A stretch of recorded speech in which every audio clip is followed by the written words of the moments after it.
esta serie del libro de Hechos, la misión. Porque Jesús antes de irse nos dejó a todos con una misión clara, que es comunicar el evangelio, que es ayudar a los desvalidos, a los que menos tienen y menos oportunidades tienen, eh, en los lugares más cercanos de donde estamos y hasta los lugares más lejanos que podamos. Y de alguna otra manera creo que esto es algo que hemos entendido algunos, incluyéndome a mí, de poco. Y es algo que queremos entender en toda su dimensión y que es algo que queremos que Dios haga en nuestra comunidad en este año, que nos haga sentir lo que Él siente por todas estas personas, por las naciones, por todos los lugares donde no conocen de Jesús. Y el fin de semana pasado Álvaro les habló acerca de un milagro que es uno de mis preferidos. Pedro y Juan, podría decirse que los apóstoles más famosos, ¿verdad? Van de camino al templo y se topan en la puerta hermosa a un lisiado, y el lisiado les pide ayuda y ellos les dicen: yo no tengo oro, yo no tengo plata, pero lo que tengo te doy, levántate en el nombre de Jesús. Y el lisiado se levanta. Es increíble. Y después ocurre lo que casi siempre ocurre, o por lo menos yo siempre he presenciado después de un milagro. Hay un ambiente súper incómodo y súper raro. Yo les conté una vez que yo estaba en un lugar que se llama el Hospital del Trauma y estaba orando por un muchacho que tenía pines en sus piernas desde aquí arriba hasta sus tobillos por los dos lados. Y yo estaba orando y el muchacho estaba con demasiado dolor y yo estaba pidiéndole a Dios que le quitara el dolor al muchacho con mis ojos cerrados, y abrí los ojos y el muchacho estaba llorando y me agarró una gran congoja porque dije: puña, ¿por qué estará llorando? Y estaba llorando porque me dijo que se le había ido el dolor. Y fueron los minutos más incómodos y más extraños de mi vida, porque uno reacciona como un niño, ¿verdad? Uno no sabe ni qué decir ni qué hacer. No sé si recuerdan, a mí me parece siempre vacilón lo que hace Pedro en el monte de transfiguración, cuando están ahí los discípulos. Siempre tengo como pena de decir los discípulos preferidos de Jesús, pero realmente eran los discípulos preferidos de Jesús, o los escogidos, ¿verdad? Era Juan, Pedro y Jacobo. Y se los lleva ahí y Jesús se transfigura, para ponerlo de una manera como normal, se hace divino, toma una figura diferente, resplandeciente, y aparecen Elías y Moisés. Personas que ya habían muerto hace muchísimos años, pero personas que eran los héroes del pueblo de Israel. Entonces están todos transfigurados, Jesús, Elías y Moisés. Imagínense esa escena. Y Pedro, muy confundido, lo que acata a decirles es que si quieren que prepare una enramada para que duerman ahí todos juntos. ¿Verdad? Es como que si a mí se me aparezcan Elías y Moisés y les diga: quieren hacer un pijama party aquí, ¿verdad? No tiene tanto sentido cuando uno lo ve así, pero cuando uno estudia un poco el contexto, tiene un poco más de sentido, porque estaban celebrando las fiestas de las enramadas. Entonces sí, Pedro tiene por qué pensar en esas cosas, pero no tiene por qué pensar que Elías y Moisés se va a quedar a dormir con ellos. Pero es que eso es lo que pasa cuando existe un milagro. Cuando se da un milagro, todos nos quedamos impresionados y atónitos, y hay un ambiente especial. Y esto es lo que pasa después del milagro del lisiado de la puerta hermosa. Hay un ambiente muy incómodo, hay un ambiente muy extraño ahí todo alrededor del templo, y resulta que Pedro llega y quiebra ese ambiente con su segundo sermón más importante. El primer sermón importante de Pedro fue el día de Pentecostés, y este es el segundo. Entonces vamos a empezar a ver esto en el libro de Hechos, obviamente en el capítulo 3, en el versículo 16. Todos los que tienen Biblias pueden abrir sus Biblias en el capítulo 3 y 4, porque ahí vamos a estar hoy. Entonces, después de este milagro de que se se levantó este paralítico, todo el mundo está confundido, todo el mundo necesita explicaciones. Entonces Pedro las da y dice: por la fe en el nombre de Jesús, Él ha restablecido a este hombre a quien ustedes ven y conocen.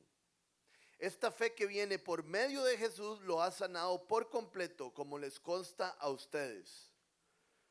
Entonces hay algo muy importante aquí, que Jesús dice, por la fe en el nombre de Jesús, este hombre ha sido sanado. ¿Están de acuerdo? Eso es lo que dice.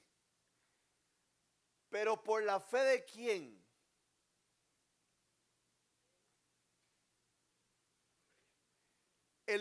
No tenemos registrado en el libro de Hechos que ese hombre fuera un creyente.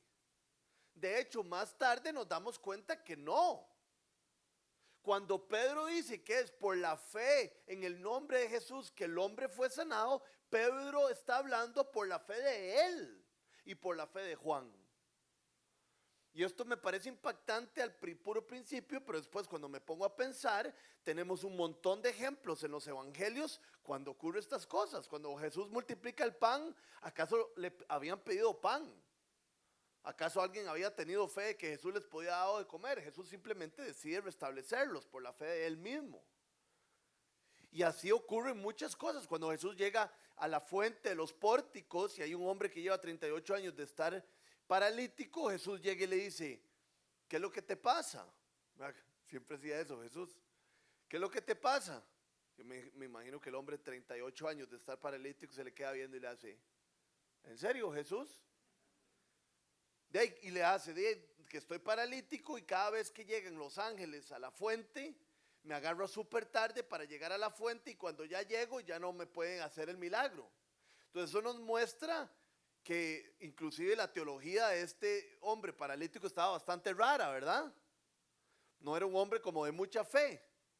Y Jesús le dice, levántate y anda. Entonces hay algo muy importante aquí. Por la fe en Jesús, nuestra, pueden ser sanados, transformados, cambiados otros. Y usualmente pensamos que no es así. Usualmente, por lo menos yo le he dado mucho peso a la fe o a la preparación o a la sensibilidad que pueda tener otra persona a Jesús. Pero parece que la Biblia nos está diciendo, no se trata tanto no se trata, digamos, de la fe de la otra persona. Puede ser que Dios haga algo por medio de tu fe.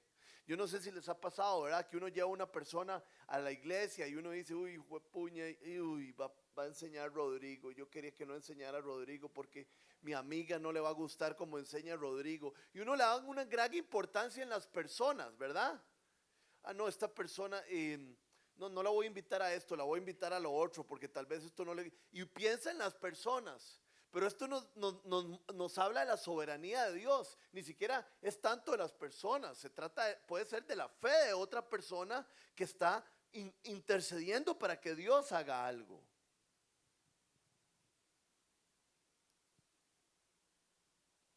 Entonces yo creo que hay dos cosas importantes de aprender de esto. La primera es que Dios hace lo que Él quiere, cuando Él quiere, donde Él quiera. Y no lo podemos meter en una caja. Dios puede trabajar en la vida de alguien por medio de la fe de esa persona o por medio de la fe de cualquier otra persona. No sé si se acuerdan aquella vez que viene Jesús caminando y un hombre se lo encuentra y le dice, Señor, por favor, sana a mi siervo que está muy mal. O no sé si era el siervo o la hija. Y están en la calle y Jesús le dice, ok, vamos a tu casa. Y le hace el hombre, no, Señor. No soy digno que vayas a mi casa. Hazlo desde ya. Y por la fe de ese hombre sanan a la persona que está kilómetros lejos. Entonces nunca podemos meter a Dios en una caja. Dios de las cenizas, del polvo, hizo al hombre. Dios dice que si Él quiere, las piedras pueden predicar. Entonces tenemos que realmente entender que los caminos de Dios son más altos que los nuestros. Yo no sé cómo Dios va a hacer para transformar la vida de mi papá. Yo no sé cómo se va a acercar a Dios mi mejor amigo, pero yo voy a seguir intercediendo porque Dios lo puede hacer de cualquier manera. Y lo segundo importante que creo yo que podemos aprender es que Dios puede hacer milagros a través de nosotros y no necesariamente de la persona que necesita el milagro. Quiero que lean Lucas, que leamos juntos Lucas 9 del 1 al 2. Habiendo reunido a los 12, Jesús les dio poder y autoridad para expulsar a todos los demonios y para sanar enfermedades. Entonces los envió a predicar el reino de Dios y a sanar a los enfermos. Este versículo de Lucas es muy parecido a lo que llamamos en lo que dice Mateo 28 acerca de la gran comisión. ¿Se acuerdan? La gran comisión es: vayan y hagan discípulos y háganlos con mi autoridad, porque yo voy a estar con ustedes y ustedes van a tener mi poder. Son las mismas palabras que está diciendo aquí Jesús. Jesús envía a los discípulos y les dice: ustedes vayan a sanar a los enfermos, vayan a predicar el reino de Dios. Nunca les dice: si encuentran a alguien con fe, háblele de mí. Si encuentra a alguien como dispuesto, ore por él.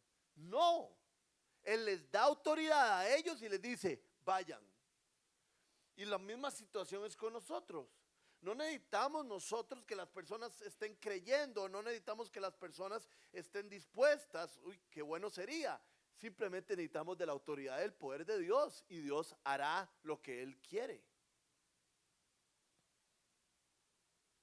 Y hay algo importante aquí que dice que al final del verso 16 es interesante, porque dice: esta fe que viene por medio de Jesús lo ha sanado por completo, como les consta a ustedes.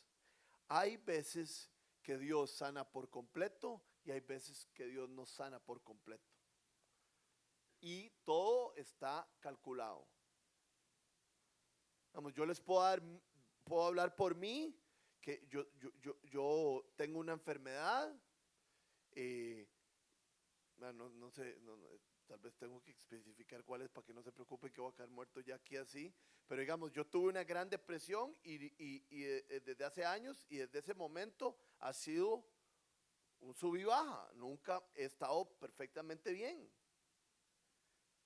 Dios no me ha sanado por completo, y yo he entendido que Dios no me ha sanado por completo porque eso que Él nos sanó por completo sirve como una ventana para que su gracia entre en mi vida, yo dependa más de Él y yo lo pueda experimentar a Él de una manera más poderosa. A veces Dios deja la famosa espina de Pablo, ¿verdad? Eso que Señor, he orado 3 veces y no me lo has quitado. Sí, yo sé, es el propósito, Rodrigo. Aquí sí lo hace por completo. Pero el hecho de que Dios nos sane por completo, nos resuelva la situación por completo, es que Dios no está. No, es que Dios está y sabe por qué no lo está haciendo. Entonces avanzamos un poquito en el texto, y en el versículo 19, Pedro continúa hablando. Y esto es muy importante porque Pedro nos está hablando de lo sobrenatural. Había pasado un milagro increíble y Pedro lo explica, ¿verdad? Explica lo sobrenatural, y generalmente lo sobrenatural es chivísima, los milagros son chivísimas. Pero Pedro dice: si ustedes creen que eso es lo más importante, tengo que explicarles algo más. Y vean lo que continúa hablando en el versículo 19 a todo este público. Por tanto, para que sean borrados sus pecados, arrepiéntanse y vuélvanse a Dios, a fin de que vengan tiempos de descanso de parte del Señor. Muchas veces hemos creído que los milagros son lo más importante, pero cuando nosotros leemos el Nuevo Testamento, los milagros siempre fueron hechos para apuntar hacia la figura de Jesús. Jesús hacía un milagro para ganarse el respeto de la gente y después que la gente escuchara el evangelio. Porque siempre ha sido mucho más importante, y es más importante, el perdón de pecados, El milagro más grande que recibimos es la gracia de Dios que cualquier sanación. Yo puedo estar paralítico, pero si recibo la salvación, recibí lo más grande que puedo recibir. Lo que pasa es que a veces nos cuesta entender esto porque no lo dimensionamos. Yo me puse a pensar en un chiquillo de 9 años. Y que ustedes lleguen y le digan al chiquillo de 9 años, mira, si le decís, mira chiquillo, ya empezaste mal. Te tengo dos opciones, te quiero regalar dos cosas. A ver, vos tenés que escoger. Te puedo dar un pase especial a los estudios Universal en Orlando de 2 semanas seguidas y a Disney de 2 semanas seguidas, o puedo pagarte toda la universidad desde una vez para que no te preocupes por eso cuando llegues a la universidad. Dígame qué va a pasar. El chiquillo llega y me dice, ¿en cuál avión me tengo que montar, verdad? Porque él no dimensiona bien lo que significa la universidad paga. Él no sabe la gran bendición que es eso, los monos que se tienen que quitar de la espalda, no tener que estudiar, que trabajar para estudiar, no sabe nada de eso. Él solo piensa en los estudios Universal y en algo inmediato. Y nosotros somos iguales. Nosotros nos cuesta muchísimo pensar en el cielo y todo lo que eso corresponde y representa. Y nos cuesta muchísimo pensar en el infierno. Entonces muchas veces celebramos la cena del Señor o muchas veces nos levantamos y Dios nos ha hecho un montón de cosas y nuestra vida se ve oscura porque no entendemos que Dios hizo lo más importante y nuestro problema más serio está totalmente resuelto. Es que el infierno no son llamas, el infierno es que ahí no está Dios. ¿Se pueden imaginar un lugar donde no hay nada de Dios? Teológicamente no sé cómo explicarlo. Yo siempre digo, ¿verdad? Que en mis charlas yo hablo de dos ejemplos siempre. O del el hijo pródigo o cuando bajan al paralítico por el techo. Pero bajan al paralítico por el techo, hay una habitación llena de personas, bajan un paralítico por el techo porque ahí está Jesús. ¿Qué está pensando todo el mundo? Para que Jesús sane al paralítico. ¿Y qué es lo que le dice Jesús al paralítico? Tus pecados te son perdonados. Porque nuestro problema más grande no es la carga financiera. Nuestro problema más grande no es la enfermedad del chiquillo. Nuestro problema más grande no es ni siquiera, que debe ser terrible, el problema matrimonial irreconciliable. Nuestro problema más grande es que estábamos destinados a la oscuridad por siempre, pero eso fue resuelto en la cruz por medio de Jesús y ahora tenemos paz con Dios. Dios nunca nos va a dejar, Dios va a estar con nosotros. Y eso es lo que Pedro les está diciendo. Sí, el milagro fue increíble y fue en el nombre de Jesús, por la fe que tenemos en Jesús. Pero déjenme decirles cuál es el milagro más grande. El milagro más grande es que ustedes crean y que sepan que pueden arrepentirse y ver sus pecados perdonados. Y eso mismo nos dice hoy Dios a nosotros. Hoy podemos voltearnos a Él y decirle, Señor, ayúdame a entender bien lo que he hecho. Porque si no entiendo, no me puedo arrepentir. Esa es una charla que di hace unas semanas y me ayudó mucho. Hay dos tipos de arrepentimiento según 1 Corintios. El arrepentimiento que lleva a la muerte y el arrepentimiento que lleva a la salvación.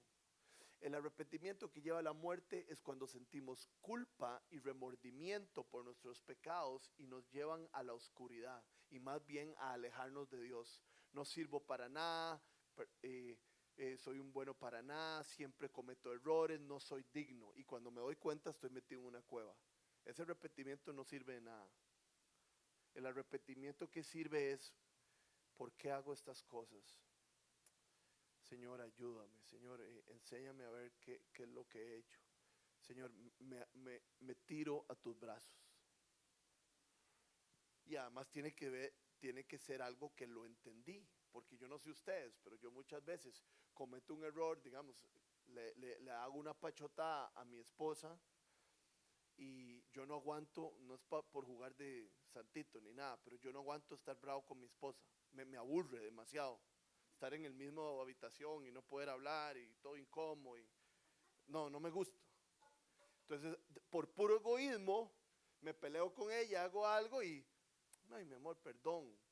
Lo que quiero es que todo, que rapidito, que se resuelva y ya no andar bravos. Muchas veces así somos, muchas veces somos así con Dios. Uy, Señor, perdón por ver pornografía. Señor, perdón por no ser tan honesto con ese negocio. Señor, perdón por andar hablando en celular, en el carro. Y el Señor es como, pero no digas perdón, man. Mejor meditalo y oralo por un buen tiempo hasta que entendas lo que estás haciendo y después te vas a arrepentir. ¿Por qué lo seguimos haciendo tanto? Porque no nos hemos arrepentido. Entonces eso es verdadero perdón, pero entonces Pedro dice, lo más importante en nuestro mensaje es el arrepentimiento y el perdón de pecados. Eso es lo más grande que les podemos ofrecer. Y después vean las palabras que utiliza. Dice, a fin de que vengan tiempos de descanso de parte del Señor. Cuando Jesús viene a nuestras vidas, vienen tiempos de descanso. Hay una palabra ahí riquísima, en el sentido de rica, de recursos. En la Reina Valera dice, a fin de que vengan tiempos de refrigerio. Cuando Jesús viene a nuestras vidas, hay refrigerio. Y yo no sé, yo no puedo parar de pensar, ¿verdad? En un refrigerio, digamos, uno está en una clase o uno está en una conferencia y eso que ya lleva 1 hora y media y uno se está cayendo del sueño y tiene demasiada hambre y uno dice, ¿qué estoy haciendo aquí? ¿En qué momento vine? Y de repente el profe dice, bueno, vamos a tomar un break, vamos a tener un refrigerio. Y uno dice, ay, debe haber comida allá afuera, debe haber cosas de comer, de picar, qué rico, me puedo estirar. ¿Cierto? Eso es un refrigerio, un alto en el camino y un break. Eso es lo que nos ofrece Jesús. Por eso es que Jesús constantemente habla de sí mismo como luz, como agua, como que si alguien está cansado, que venga a Él, porque Él le dará un break. Por eso es que necesitamos venir a Jesús constantemente para que Él nos dé refrigerio. Constantemente nos alejamos y nos dejamos llevar por el mundo y por eso nos sentimos tan presionados y tan cargados, porque solo en Jesús hay refrigerio.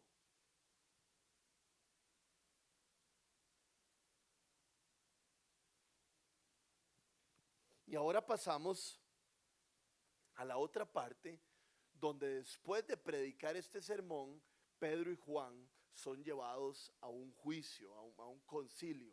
Entonces vamos a leer todo corrido para que se den la idea y después lo vemos. Hechos 4 del 1 al 12. Mientras Pedro y Juan le hablaban a la gente, se les presentaron los sacerdotes, el capitán de la guardia del templo y los saduceos. Los saduceos son los fariseos más políticos.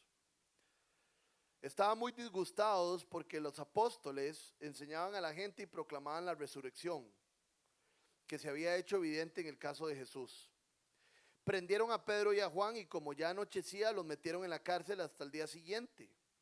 Pero muchos de los que oyeron el mensaje creyeron y el número de estos llegaban unos 5,000. O sea, de Pentecostés, que fueron 3,000, ya vamos con 5,000. Vean cómo la iglesia crece.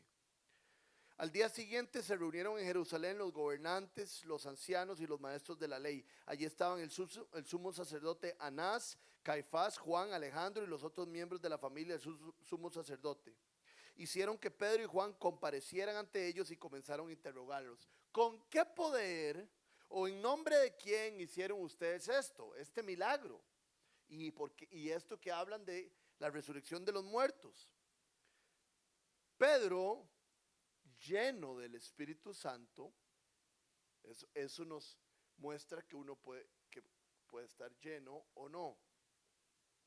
Le respondió, gobernantes del pueblo y ancianos, hoy se nos procesa por haber favorecido a un inválido y se nos pregunta cómo fue sanado. Sepan pues todos ustedes y todo el pueblo de Israel que este hombre está aquí delante de ustedes, sano gracias al nombre de Jesucristo de Nazaret, crucificado por ustedes, pero resucitado por Dios. Jesucristo es la piedra que desecharon ustedes los constructores y que ha llegado a ser la piedra angular. De hecho, en ningún otro hay salvación, porque no hay bajo el cielo otro nombre dado a los hombres mediante el cual podamos ser salvos. Hay algo importante aquí que no sé si lo han notado, pero es importante notarlo porque cuando uno está estudiando la Biblia, se repiten palabras, se nos está dando una pista que es importante. No sé si han visto cómo se ha repetido el nombre de Jesús de Nazaret. En su nombre fue sano. Y es que el nombre de Jesús representa muchísimas cosas. Tiene un historial. El nombre de Jesús tiene el historial de milagros, de poder, de profecías cumplidas. El nombre de Jesús no solo ha hecho algo en lo físico, sino que ha hecho un montón en lo espiritual. No sé si recuerdan que Jesús llegaba y los demonios decían: ay, Jesús, ya llegaste.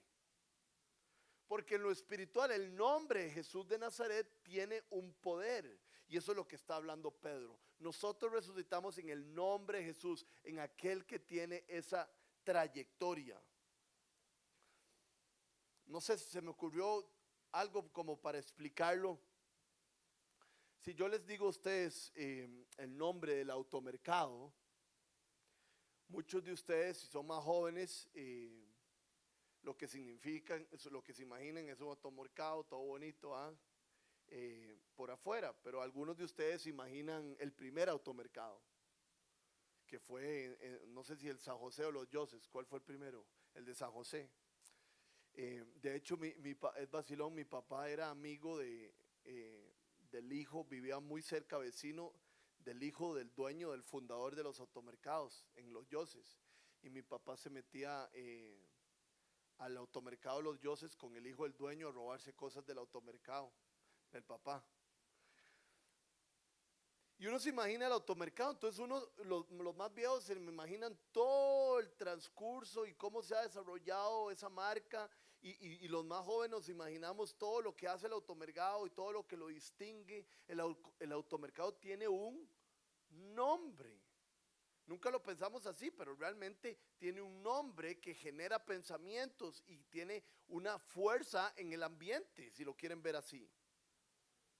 Bueno, pues esto era lo que Pedro estaba tratando de decir. Todo lo que hemos hecho ha sido en el nombre de Jesús de Nazaret. El nombre que es sobre todo nombre. El nombre al que Dios quiso darle la supremacía sobre todas las cosas.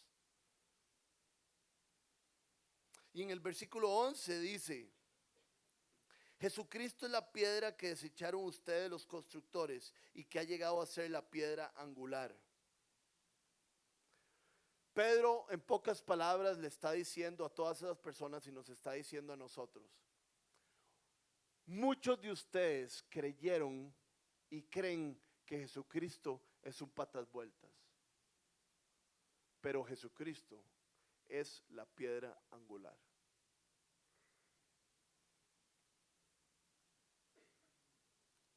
Y eso es cierto, hasta el día de hoy muchas personas creen que creer en Jesús es la cosa más ridícula del mundo. Pero aquí se nos enseña que es lo más importante. La representación que se hace de la piedra angular es clave, porque en aquella época, y bueno, todavía se hace, pero con otros instrumentos, para construir algo se ponía una piedra gigante que servía de piedra angular. A partir de esa piedra es que se trazaban todos los planos y todo lo que se tenía que hacer de la construcción. Sin eso no había construcción. Esa era la piedra madre, era sobre ella que se ejecutaban los planes y todo lo demás. Y eso es lo que les está diciendo Pedro a ellos y a nosotros. Ustedes no se han dado cuenta que Jesús es la piedra angular. ¿No se han dado cuenta que es desde ahí, desde el Hijo de Dios, que se tienen que trazar los planes de un ser humano, la vida de un ser humano? Él es el que nos dice por dónde ir y cómo ir. Él es nuestra fortaleza. Vean lo que dice Lucas 13, 18 al 21, del reino de Dios y de Jesús. ¿A qué se parece el reino de Dios? Continuó Jesús. ¿Con qué lo comparo? Se parece a un grano de mostaza que es pequeñito, que un hombre sembró en su huerto, pero creció hasta convertirse en un árbol. Y las aves anidaron en sus ramas. O sea que la semilla era pequeña y se convirtió en un árbol. Y no solo en un árbol, sino que otros venían. Así es el reino de Dios. Parece diminuto, pero se vuelve lo más poderoso y se vuelve ese lugar donde todos terminan necesitando. Y después dice, el reino de Dios es como la levadura. Agarra y fermenta y fermenta y fermenta y se hace gigante. Y nosotros tenemos que entender eso en nuestras vidas. Muchas veces vamos para el estudio de Biblia, el grupo de vida, un martes en la noche y decimos, estoy cansadísimo, ¿qué estoy haciendo? Pero si es estudio de Biblia, parece insignificante, pero es un gran árbol. ¿Qué estoy haciendo? Sacando tiempo para orar. ¿Qué estoy haciendo? Creyendo en Jesús, creyendo en algo que ni veo. Aquello que crees que es insignificante es lo más poderoso que existe. Así es el reino de los cielos. Entonces la pregunta para nosotros es, ¿cuál es la piedra angular de nuestras vidas?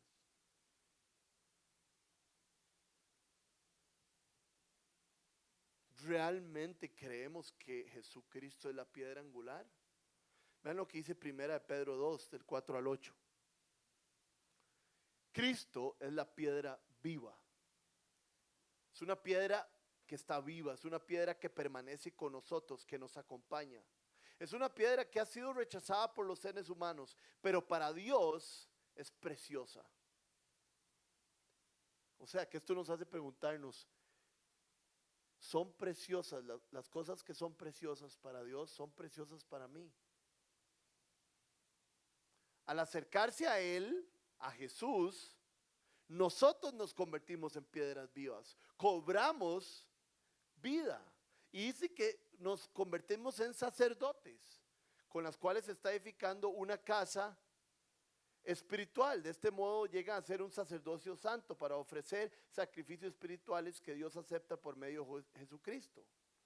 Y vean la última parte, dice el 13.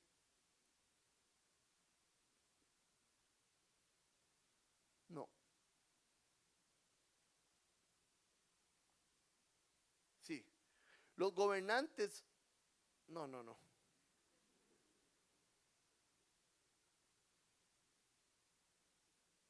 Ahí donde dice, bueno, lo voy a leer desde ahí arriba.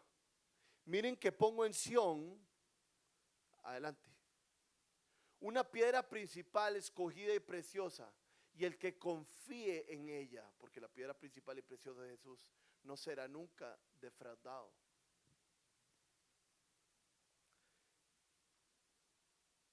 Defraudado, alguien defraudado es cuando sus expectativas no son cumplidas. Y Dios nos dice, ojo no ha visto, ni oído ha escuchado las cosas que yo tengo preparadas para aquellos que me aman. Jamás seremos defraudados por el Señor. Dice Juan, aquel que conozca a Jesús jamás andará en tinieblas. Y yo creo que si usted da una repasada sobre su vida desde que usted empezó a vivir con Jesucristo, podrá decir que ha pasado por altos y podrá decir que ha pasado por bajos, pero nunca va a poder decir que ha estado en oscuridad, porque la luz de Jesús siempre, el Espíritu Santo siempre le indica a uno por dónde ir. Jamás seremos defraudados. Y eso es lo que les dice Pedro a todos ellos y nos dice a nosotros. Dejen de escoger las cosas que los defraudan. Dejen escoger cosas que les quedan mal, que eventualmente no cumplen sus expectativas. Escojan la piedra angular. Siempre todo el mundo anda escogiendo otras piedras. y rechazan la angular, rechazan a Jesús, rechazan la devoción a Dios. Eso no es importante, eso no sirve. Eso no tiene sentido en el día de hoy. Eso es un retrasado. Retrasado en el sentido de atrasado.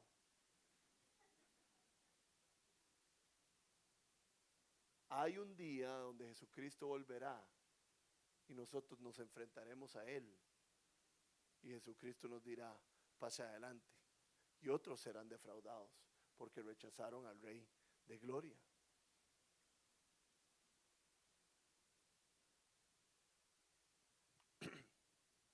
El 4:12 dice, de hecho, en ningún otro hay salvación, porque no hay bajo el cielo otro nombre dado a los hombres mediante el cual podamos ser salvos. Y esto es interesante porque el cristianismo, todos los que creemos en Cristo, está lleno de gracia y de verdad. Está fundado sobre el amor, pero el verdadero amor tiene gracia y tiene verdad. El verdadero amor tiene límites.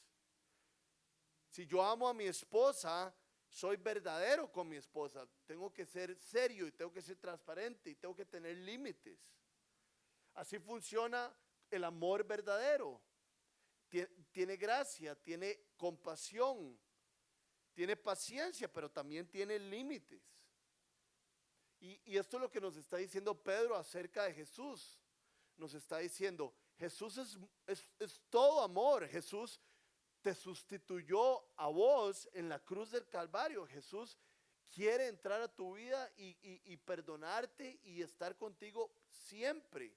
Pero Jesús, a pesar de que es así de amoroso, dice que Él es el único que te puede llevar a Dios. Dice, yo soy el camino, la verdad y la vida. Y Pedro dice aquí, no hay ningún otro nombre que sea dado bajo el cielo por el cual haya dado salvación.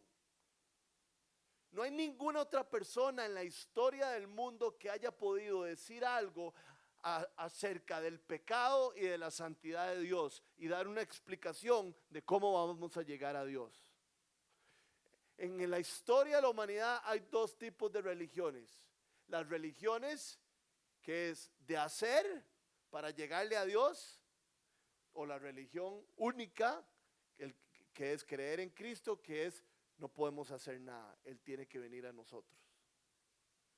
Si yo a ustedes les digo, yo puedo correr 10 kilómetros,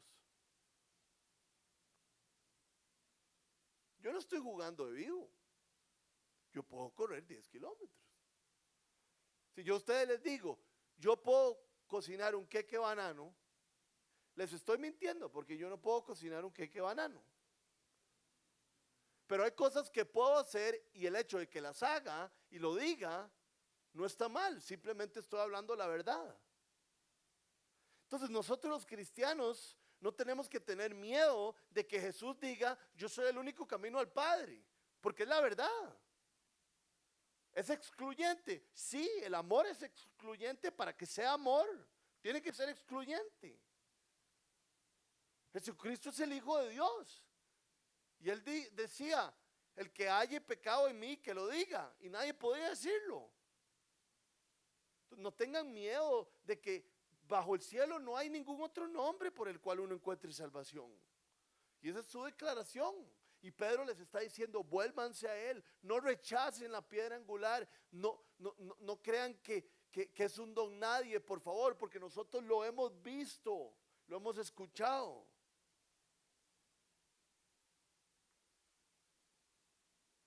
Hay dos caminos solamente, uno por obras y el de Jesús.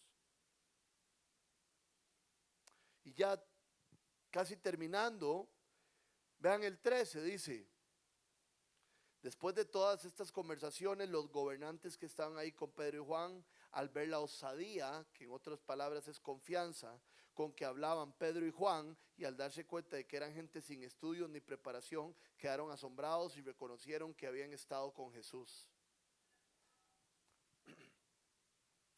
Vean, a veces la Biblia es tan clara y tan potente un árbol de espinos no puede dar uvas, ¿cierto? Aquí la enseñanza es, si usted ha estado con Jesús, se nota. Los gobernantes vieron a Pedro y Juan, vieron cómo hablaban y dijeron, estos hombres han estado con Jesús. Si ustedes le preguntan a mi esposa, después de haber estado un ratico conmigo, ella le puede decir, ¿estuvo con Jesús o no estuvo con Jesús? Porque cuando nosotros estamos con Jesús, todo es totalmente diferente. Y digamos, yo no sé cómo decirles esto, porque se los digo con todo el corazón del mundo y a mí mismo también. No sé cuánto sirva venir a la iglesia los fines de semana si nosotros no estamos con Jesús durante la semana. Es ahí en nuestra habitación, es ahí en el lugar que nosotros escojamos de leer la Biblia, de orar, de estar con Él, que vamos a ser cambiados. Y si alguien no sabe hacerlo, por favor, estamos para ayudarles. Pero yo he conocido personas igual que Pedro y Juan, que dice aquí, personas sin estudios, ignorantes, que han estado en la Biblia todas sus vidas y son más sabias que cualquier persona. Yo me acuerdo hace unos años, mi papá, que es muy estudiado supuestamente, hace unos 15 años, pedirle consejo a uno de sus operarios, porque era un hombre sabio en la palabra de Dios. Y si esto es verdad, si esto que está diciendo Pedro y Juan, que estar con Jesús, que estar con la palabra nos cambia totalmente, esto significa que sí hay que estudiar, que sí hay que buscar certificaciones, que sí hay que participar de talleres, que sí hay que tener maestrías, pero que mucho más importante que cualquier de otras esas cosas que buscamos prepararnos es estar con Jesús, porque eso es lo más poderoso y eso es lo que más nos cambia. Entonces pensemos en qué gastamos el tiempo para cambiarnos, porque será mucho más productivo estar con Jesús. Y esta gente dice, es que son ignorantes, pero son totalmente lo contrario. Ya para terminar, quiero que leamos el 18 y el 20. Después de toda esta conversación, los jefes y los sacerdotes los llamaron y los ordenaron terminantemente que dejaran de hablar y enseñar acerca del nombre de Jesús. Pero Pedro y Juan replicaron, ¿es justo delante de Dios obedecerlos a ustedes en vez de obedecerlo a Él? Júzguenlo ustedes mismos. Nosotros no podemos dejar de hablar de lo que hemos visto y oído. ¿Verdad? Agarran y los llevan a una esquina, y a Pedro y a Juan los arrinconan y les dicen, ok, vean, ¿verdad? Y ellos muy inteligentes porque no querían crear mucho problema, porque ya había 5,000 personas siendo parte del grupo y todo. Entonces los lleva a una esquina y les dice, vea, hagamos una cosa, los vamos a dejar ir, negociemos aquí, negociemos, los vamos a dejar ir, pero ya dejen de predicar. Yo estaba en la cárcel 6, 7 horas. Me metieron en la cárcel en Estados Unidos porque andaba manejando con la licencia vencida. No me había dado cuenta. Y es horrible, ¿verdad? Pedro y Juan ya habían pasado la noche en la cárcel. Y ya habían visto cómo hace días habían crucificado a su jefe, a su líder.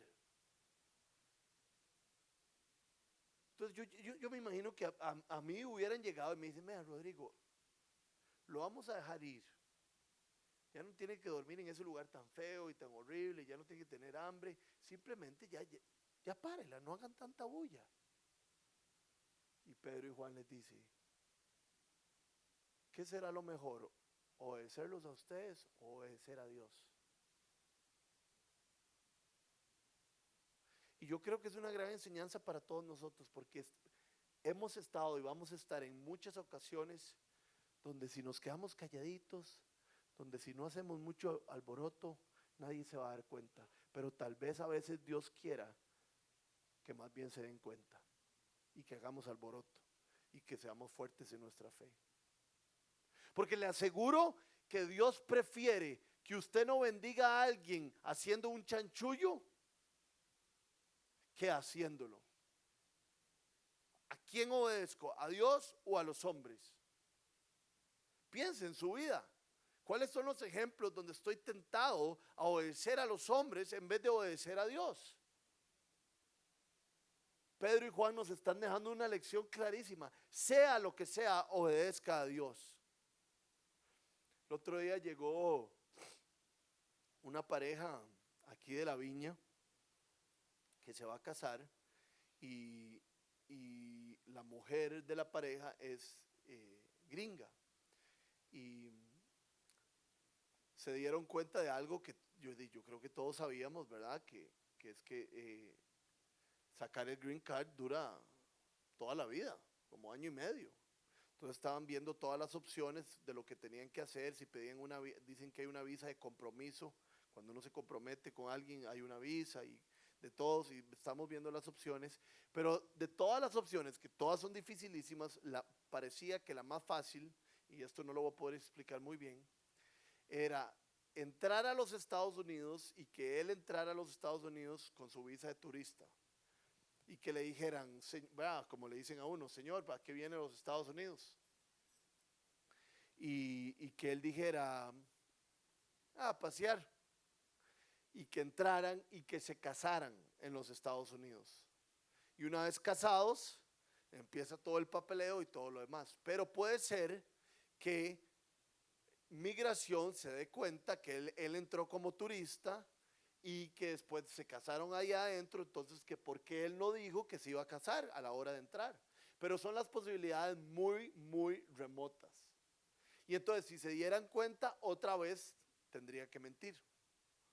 No, es que decidimos casarnos aquí, nos enamoramos muy rápido, yo no sé qué, ¿verdad? Y entonces ellos mismos me estaban diciendo, esta es la opción más fácil, pero no, creo que no la vamos a hacer. No. Y el otro día me pusieron en mensaje de texto, no vamos a hacer esa opción. No podemos ni siquiera tirarnos esa mentirilla blanca. Y esto es lo que Pedro y Juan nos están enseñando. ¿A quién obedecemos? ¿En lo grande o en lo pequeño? A mí puede ser mi jefe, puede ser quien sea que me lo diga, pero mi compromiso está con el Señor. Y lo último que dice Pedro es que está hablando de lo que él ha visto de primera mano y él no se lo puede callar. El libro de Primera de Juan empieza: les hablamos de lo que hemos visto y de lo que hemos oído, de lo que hemos visto de primera mano, por eso les escribimos estas cosas, dice Juan. Cuando uno experimenta la salvación de Jesús, no que voy a ir al cielo solamente porque eso ya lo tengo asegurado, sino lo que Él ha hecho en mi vida, lo que Él ha hecho en mi familia, cómo ha limpiado, cómo ha traído paz, cómo me ha cambiado totalmente, cómo me ha capacitado para ser padre, cómo me está renovando. Cuando uno experimenta esas cosas de primera mano, no se puede quedar callado. Y entonces por eso es que Pedro dice, ¿a quién le vamos a hacer caso? ¿A ustedes o a Dios? Nosotros hablamos de lo que hemos visto y oído y vamos a seguir haciéndolo. Entonces, con lo que les quiero dejar es con eso. ¿Qué es lo que usted ha visto? ¿Qué es lo que usted ha oído de Dios? De eso testifique y hágalo con pasión. Y va a ver la mano de Dios en su vida de una manera increíble.